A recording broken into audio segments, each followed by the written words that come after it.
Death Blow. Death Blow. Death Blow. Death Blow.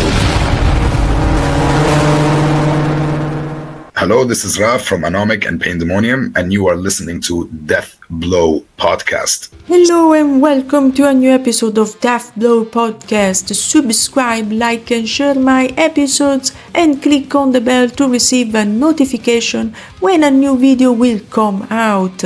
Instagram, Facebook and TikTok to be updated with some news about the podcast. Spotify and Apple Podcast for the audio version, and follow me there also. Today I present you an original band called Anomic, a very particular name, isn't it? If you are curious, remain for the rest of the interview. Hello. Hello? Rebel Mind. Yes, I'm Raf. How's it going? I'm fine. How is it going to you? I didn't know you were a girl. I thought you were a guy. Yeah, because not many women do this job. No, there are actually. I've done like 5 interviews with women. But I was cool. talking and I said, hello, man, or something, and you didn't correct me, so I continued. That's so cool. Happens, yeah. What's your name?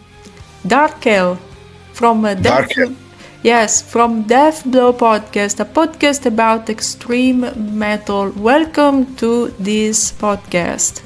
All right, thank you very much for having me. About this band that you have formed this August 2023, Yes. is your band, and what does Anomic mean? Okay, so the band was formed, indeed, in 2023, August 2023, after I left my previous thrash metal band from Germany called War Agenda.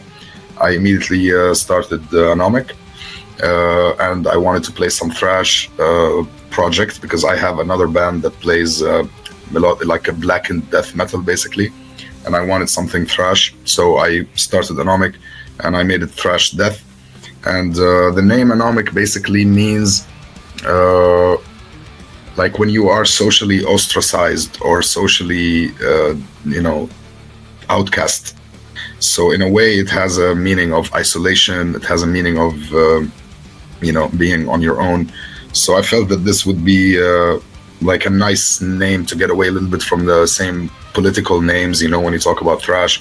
And I wanted also the lyrical theme to include some, topics about internal problems and internal struggles within the self, also not just with the world, but within the self, also like insanity and morbidity and stuff like that. So I felt that it was a cool name, and there's no, metal band basically that has that name. So yeah, it means being socially ostracized or outcast. You formed this band, like you said, in August 23, and you come from Amsterdam, while Yes. the other member come from Germany. How did you Yes. start to work together? Well, actually, both of us, me and my bandmate, Fadi, we are both Syrian originally. We both come from Syria. Yeah. So we knew each other since we lived in Syria. We were in the Syrian metal scene, and we knew each other for a long time. And then, we traveled, and he came to Germany. I came to Holland. We, stopped talking for a while because life became so busy. But then we started to, we did a cover of Sepultura at some point, and I knew that he was working with production. So I told him if he wants to mix and master the cover, and he did. And, we worked really well together. So I told him, we could do more stuff in the future. So when I started Anomic, I wanted him to produce the album, the EP, basically. And I told him, I started the band just now. There's a space for a bassist. There's a space for a vocalist also, if you want. So he said I could do second vocals, yeah, and I could do bass. I'll show me the songs to see if I could play the bass or not. And he was interested. And then I told him, well, you want to join the band? You can join the band. And he is also producing the EP.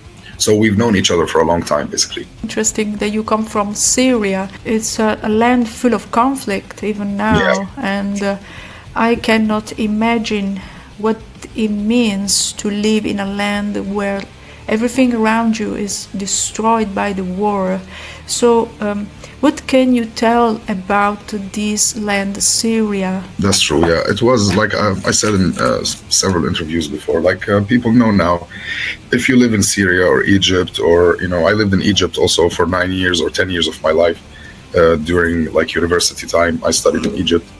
It's the same case in Lebanon. Also the same case. Those places basically. To them, it's a weird culture. It's a new culture that they are not used to. So when you do something like this in a place that is very cultural and very like closed off on itself, they're not open-minded to a lot of things, and to them, this one became like one of the main like things that they would attack basically in the early 2000s, mid 2000s. Late 90s, mid to early 2000s, in this time frame, basically, it was really like huge. We would, they would do programs about us on TV that we are, Satan worshippers, and that we are trying to overthrow the government, and that we are being funded by Israel and the U.S. and the West. We are funded to spread corruption within the fabric of society. They were all over us, and they would take, people to prison and stuff like that. I mean, at the time we were like still playing, and we had bands and played shows, and we tried to ignore basically, like, yeah, we know there's a risk going on, but we have to choose. Either we take this risk or we just give up the music completely. And we did not give up, to be honest. We just continued. So, and yeah, you play, you do a show or something, and the next day that probably you're gonna go to prison, which was what happened indeed. And they would try to oppress you they'd shave your head, tell you to bring your CDs and t-shirts to the station, so they would break them and burn them in front of you, like stuff like that. They would go really extreme against metal people. But we continued. Yeah, we had a name, like my friends and my community, when we had, bands and playing shows, people knew who we were. Like, in the metal scene, people knew who we were. In Egypt and Syria and Lebanon and Saudi Arabia even. We had, kind of, I'm not going to say established name, because again, it's not a global thing. It's just a Middle Eastern thing, but people knew our bands, and we knew the bands from Egypt, and we knew the bands from Saudi Arabia. We kind of had a connection between all of us in a way. So yeah, and then you come to the West and you start from scratch, but it's a different place, of course. Here you get freedom, you get, you can do whatever you want. No one's gonna, ask you why do you have long hair or something like that. So it's a big change, of course. I cannot imagine, because I never lived in a place like Egypt or Syria, but I could relate with the concept of being different from other people and be attacked as well. So totally understand that. If I may ask, where do you live? I'm from Italy. I'm Italy, yeah. I have another band also, by the way, here. It's called Pitchfork, and the founder of the band, and he's a friend of mine. He's Italian also. Wow. So, yeah. But yeah, I understand. Also, I don't know if in Italy I don't think it was ever a problem to be a metalhead, but you probably faced it in a different way, right? Yeah, especially when I was dressing black, and you had little jacket, people see you, I had a skull t-shirt once, and people just look at you like you have some problem. Coming back to this new EP that is entitled Opacity, released this year, contains some German thrash influence like Sodom and Creator. Are they your form of inspiration? Yeah, I would say, yeah, absolutely. I mean, when I started the band, I wanted to play all kinds of thrash and all kinds of death. I didn't want to limit myself to one sound or one vibe. Let each song has its own, let each song have its own personality, maybe, its own character. So I decided that I would like to include all kinds of subgenres of death and thrash. So you can cite a lot of bands like Testament, like Slayer, like Forbidden, like Coroner, like Atheist. And then from the death metal side, you can cite bands like Morbid Angel, Bolt Thrower, Monstrosity, Malevolent Creation, Grave, bands like that. So like the Swedish sound and the Florida sound and the German sound and the Bay Area sound, the New York sound, even some Cannibal Corpse part or Exhumed or something like that. So I just wanted to include even Napalm Death and bands like the UK Old Carcass, or even New Carcass, also like Heartwork or something like that from the melodic time. I also will incorporate that and then on the next album. But yeah, I didn't want to limit myself, but definitely Creator and Sodom and the German scene absolutely is an influence. Yeah. Yes, absolutely. I didn't want to sound like one of them, so you could find like a part that sounds like bands like Dismember or Unleashed or something like this, and then a part that sounds a little bit like Cannibal Corpse or again, Death or Obituary or something like that. So I just wanted to mix things up. That's the way to make your own sound, I think, in these times, because if you repeat like one school, like you become a Slayer clone or, a Creator clone or something like this. You maybe get big, but for me, it's not interesting to just become like, another band that sounds like something else. I wanted maybe in this approach that we would have our own sound. The mix of everything would create our own sound. Yeah, but you said that your drummer Christoph, he played live with important bands like Belphegor and Bader. How did you start this collaboration with him? Well, he's not in the band, huh? He's a hired drummer. He's a hired sessionist. So he's not a permanent member in the band or anything like this. But Christoph is this is his job basically to record albums and teaching drums basically. So, and of course he plays live with some bands. But if you look at his Metal Archives page, he has more than 100 albums or something that he worked on in the last few years. So he's very active. At some point when we were working, he told me that he records almost one album a month. So that's 12 albums a year. My gosh. So yeah, it's his job. So before he worked with me on Anomic, he actually recorded my other band, Pandemonium. We did a full length, whole album, and it's now being also mixed and mastered. And we released 2 songs from that. And next year it should be out. We will, see how it goes with labels and stuff. And Christoph was the drummer for that one. He worked on the album and he liked my approach and stuff like that. I told him if I do something else, you would like to be involved. He said, yeah, sure. So when I did Anomic, again, I did it quickly. I didn't have any members. I just, came out of a band and I started my new band. And to look for a drummer is like the hardest thing. They're all busy or, they're in 2 or 3 bands at the same time and they have jobs and families. It's hard to find a drummer. So I didn't want to wait. I wanted to release something in 2023. So I decided for this EP, maybe at least to get the band going, to just pay for a drummer to do the album, do the EP. So I contacted him and told him, this. He said, yeah, sure. It will take me about a week or 2 weeks and we will be finished. So we did the deal and he recorded the EP quickly for me. Sure. It has been an incredible gesture by him to you. And yeah, I paid him though. It's not for free. He got some. And instead about the lyric theme in this EP deals with existentialism, society, politics, insanity and morbidity. What can you tell me more about that? Well, again, it's I try to not be so boxed within one idea or certain ideas that are usually assigned to thrash, which are politics and government and resistance and stuff like that. I wanted to, branch out. There's a lot of political and social commentary and stuff like that, but I wanted also to include some more darker inner thoughts, like, again, insanity, melancholy, madness, like ego, all these stuff that, the human mind also thinks of or it goes through. So like suicide, like, paranoia, schizophrenia, all these things, even diseases and issues like this. It will always be my approach to the lyrical themes for my bands usually are a little dark. Like, I am not very hopeful. I don't have much hope for humanity. So it's usually always the darker aspect of it. I'm not trying to find a solution or anything. I'm just, describing what I see and the state of this world, how hopeless it is. So usually the songs even end on a dark note. They don't have a happy ending.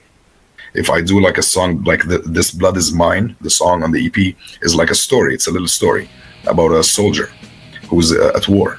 And in the beginning, you don't know he was a soldier. You just, follow someone who is going insane and the walls are closing on him and stuff like that. But at the end of the song, you realize that this is a soldier who's dying. He's dying on the battlefield. So he's lying, watching all these bullets and stuff. And he realizes this blood that he has on his hands is actually his own blood. So he's dying and hallucinating in a way and thinking, yeah, sure, I died. And I'm making it like, making a little connotation maybe to the Iraqi war or something like this because it's a desert. You can hear the word desert in the song. So it's like a soldier that is fighting a fight that he doesn't maybe believe in, but he's programmed to believe. So even when he's dying, he still feels no regret that he's dying for a failed cause. So in a way, like I'm just saying that the soldier is even at his moment of death is not regretting anything. So it's always this dark ending to the songs. In the song On Deaf Ears, there is a featuring with Stefan Nordstrom from Sweden, I suppose. Was he curious about your band? Yeah. Also, Stefan was with me in the Sepultura cover that I told you about that we filmed. He was the vocalist in it. I contacted him. I told him, you want to do a cover video? And he said, sure, yeah. And we did the Sepultura together. So we became friends since we did this cover. We liked how, we interacted and stuff. So when I started doing Anomic, I contacted him. I told him, you want to be a guest on one of the songs? And he said, yeah, Stefan is not taking any money. He's just, a friend of mine. So he did this, and he's also guesting on one of the songs for Pandemonium as well. So yeah, we worked now 3 projects together, me and him. He's from the band Desolator from Sweden and Soliloquium, the doom death metal band, the Swedish doom death Soliloquium, which is really a great, great band. If you don't know, I don't know this band, but I definitely have to listen to them because I like doom metal. So... Oh, if you like doom death, then you're gonna love this. It's very melancholic, very sad, very dark and growly, and sometimes he sings a little bit clean also. But again, very atmospheric. It's just like a winter time. It's very perfect for now. Instead, about the cover art, Nicolas Oliveros designed this cover? Yes, he's one of the people that we, again, when I started the band, I just wanted to finish quickly. I had a limited budget. So I knew that there's some payments to be done. I had to do the logo and I would do the artwork and then the mixing and mastering. There's, some money to be paid. So I just found Nicholas on Fiverr or Fever. I don't know how do you call it. Oh, yeah. But so I contacted him. I checked his work. I liked what he has done in the past. And so, he's not a known artist or anything. He's just one of those, unknown designers on Fiverr, but talented ones. There's some talented people on there. I told him I would like to do like a two-face thing. I gave him the idea, the concept of what I have in mind. The red color also, I wanted it to be predominant. And I told him, don't do any AI. That's my only condition. You can use any other, form of painting. You want to do it with brush, you want to do photo manipulation, it's up to you. So he did a mix of both. He did some photo manipulation with some colors, like hand painting. And he gave me this idea and I told him it fits. It has the blood, it has all the elements from the songs also. If you look, like you will see the opacity, like the vagueness of the faces behind the main faces. And like you can see there's a vagueness going on. Like 2 characters, looking opposite each other. So you don't know which one is right, which one is wrong. And you have the blood from This Blood Is Mine. And on Deaf Ears, you have the destruction of the world and you see the buildings behind also falling down. So he incorporated the titles of the song, the EP, within the artwork. Yeah, I hope so. It's not like, again, it's not a, big name type thing, but I had to work with what I had in my budget at the time. But I'm pretty satisfied with it. it stands out. About the budget, I think that it's common to many bands, to have Yeah. this problem. So you try to don't overcome that. So I totally understand this.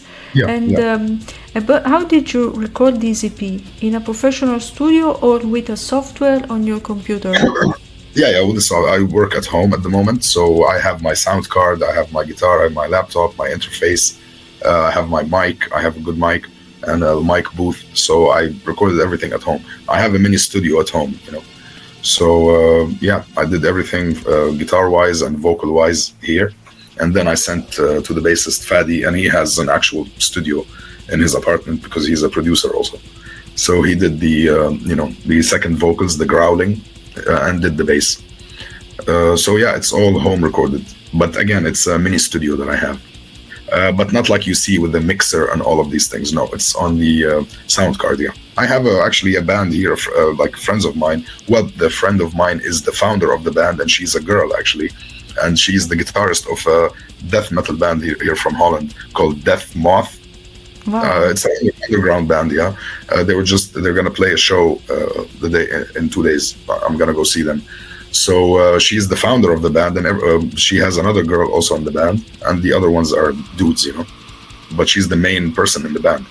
So I have seen a lot of females now that are becoming more prominent within the scene, and they could be also the leading member of the band. I like to collaborate with musicians from different parts of the world, and to do songs, and I guest with them, they guest with me. I'm trying, we were talking, me and Stefan the other day about this, that we are open to any suggestion from any style of music to guest with them without even getting any money. We don't need money. We just want to have a big CV, that we played guest with this, with this, with this. So we are always, free for hiring, basically. So, I would love to discover new people.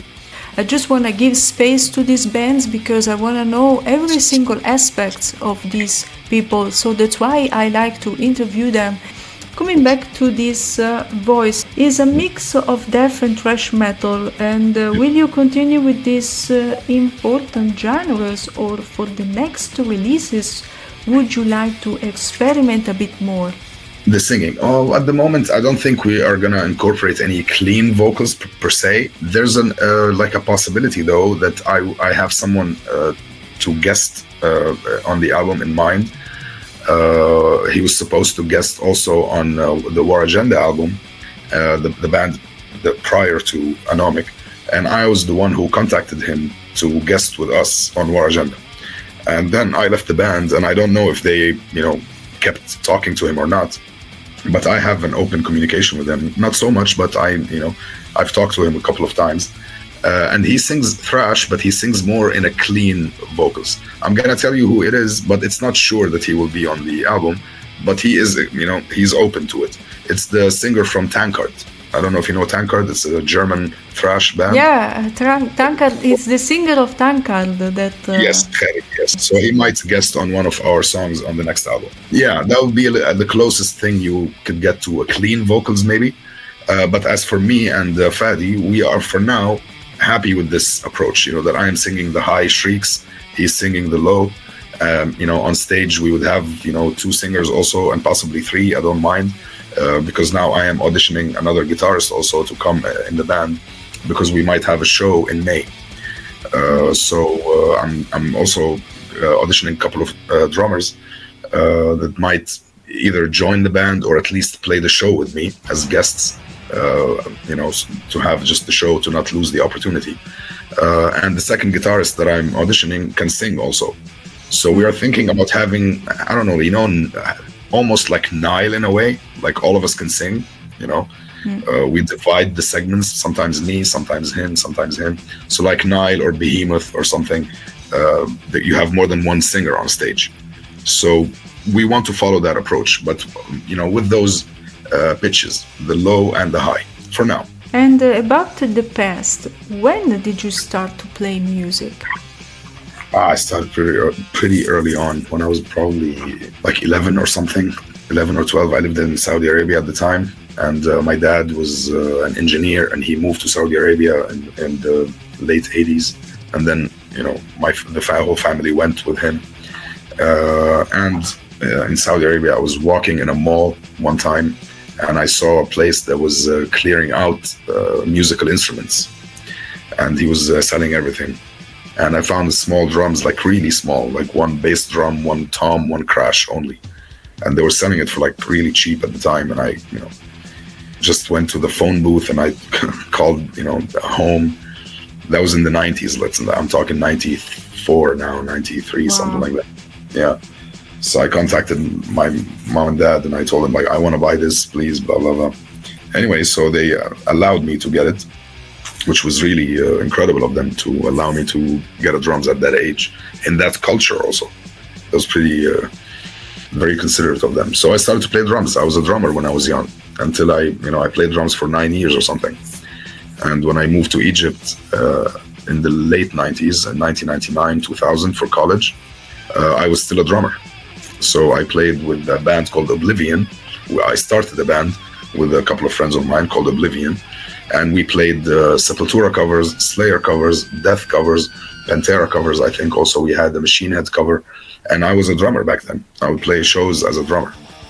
But then I switched. I wanted to get, not switched, but I bought a guitar. I wanted to compose music. Like I was jealous of the guys, being able to compose music, and I'm just playing the beat behind them. So I bought the guitar. I was, I think, probably last year of high school or maybe first year of college when I got it. And started learning slowly. And then we kept moving from one country to another, from Egypt to Syria. And then I went back to Egypt and then Dubai and stuff like that. It was hard to maintain being a drummer, that you keep moving.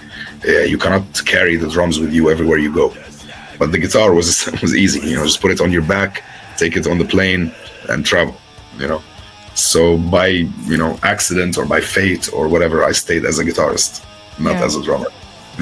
Even if a drum is a good instrument, but it is so hard to transport. I had the big drums and I could not move it anymore. I moved it once or twice. When we left from Saudi Arabia to Syria, we moved it. And then I went to Egypt. I moved half of it because it was big. And then we moved back to Syria, and then I took this half with me again. I'm like, man, I'm not doing this again. If I keep traveling, I'm just gonna, become a guitarist for now. What are your favorite hobbies besides music, if you have other passions? Yeah, I do. I like movies and cinema. I studied here in Amsterdam. I studied media and culture, and I specialized in filmmaking and cinema philosophy. So I love watching movies and analyzing movies. I've done a few short movies. I've done some projects for university at the time. We did some fiction movies, documentary movies. I have written some movies that I didn't shoot yet, but I have scripts for them. I like writing a lot. I write all the lyrics for both bands, Pandemonium and Anomic. So I like to do some kind of poetry, but again, the dark kind of poetry. So I like writing a lot, reading. I read a lot also. Listening to music, not just playing. I'm a collector, so I have CDs and stuff. I like to have moments for myself and just put the music on and just listen in old school style, just hold the CD and read with it and all these things. I like cooking. I do a lot of Syrian food and Egyptian food and stuff like that. So yeah, I keep myself busy. I even have PlayStation. I play also some games. Not an addict gamer, but I have a PlayStation, and I play every now and then. And I love animals too. We have a cat, so I love my cat. Wow, so cool. Yeah. And but you were talking about the bands before. If you have other bands before, you seem to be very professional with the guitar. Oh, thank you. I appreciate it. Yeah, what are the names of these old bands you had? In the past, Pandemonium basically is a band that I started in Egypt in 2007. Me and my bandmate at the time, Salama, and we did an EP in 2010. And then I left Egypt at the time, went to Syria, and then the Arab Spring started, and I could not go back to Egypt, so we had to disband because the revolutions broke, in the Middle East in 2011. So I could not go back anymore, and we stopped Pandemonium. We had an EP in 2010. And then in 2020, we revived the band again. So 10 years later we started, and now we are working on an album. So we have Pandemonium. It was old, and it's still working. I had also a band called Oblivion in Egypt. That was more of a cover band. We did a couple of originals, I think, but it was more for a live band to play covers and stuff. I had a band in Syria also called Anarcadia. We recorded an album called Let Us All Unite in 2012, right in the middle of war, actually. And we had Jean Schaefer from Iced Earth. He guested with us on one of the songs. He was singing. I can also send you the link for that. He sang with us on a song. What else did I have? I had a band called Atlantis. We played Savatage covers. I love Savatage, and we played Savatage covers. I had a band called Absentation. That's like in 2004 or 5. We played death metal also in Syria. And in Saudi Arabia, when I was young, I started a band also with a couple of friends of mine called Zodiac.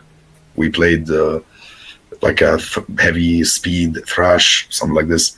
That was from 94, 5 until 99, until I left Saudi Arabia.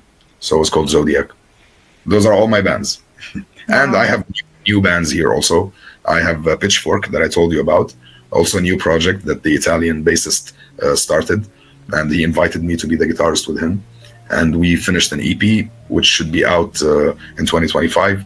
We have released also a single from it. And the second single will be out soon. And I recently joined a band called Unkt, a Dutch band that is inspired by Meshuggah. And they play originals. And now I'm with them as a vocalist only. I'm not even playing guitar. I'm just singing. This is my last band that I joined. So at the moment, I play in 4 bands. Wow. So if you have anything to add to finish this?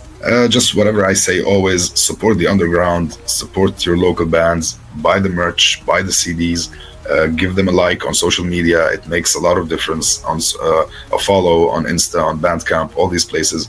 Try to support with the least you have. It's not about money, it's about exposure. So try to let the band get some exposure. That's all. Thank you for having me. Stay heavy. Yeah. Thank you so much to have been Thank here you, Farah. today. You are an amazing person, and I perceive that. Thank you so much, and see you soon. See you soon, Raf. Thank you. Yes, thank you. Bye. Bye. And that's all for this Daft Blow podcast episode. Subscribe, like, and share my episodes on your social media, and click on the bell to receive my news from YouTube, Instagram, Facebook, TikTok, Spotify for more news. See you soon, guys.